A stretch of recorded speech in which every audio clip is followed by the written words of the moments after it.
నాన్న నీ గుండె పైన నడక నేర్చుకున్నానని,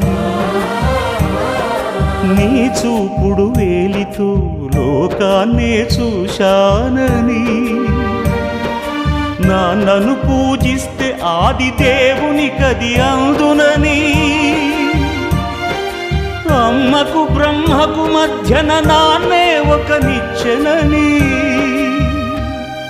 తెలియనైతి తండ్రి,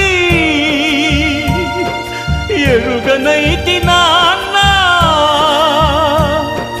నాన్నంటే నడిచే దేవాలయమని మరచితిని, ఆత్మజ్యోతి చేతుల ఆపివేసుకుంటిని. మరచిపోయి కూడా నన్ను మన్నించొద్దమ్మా, కలనైనా నన్ను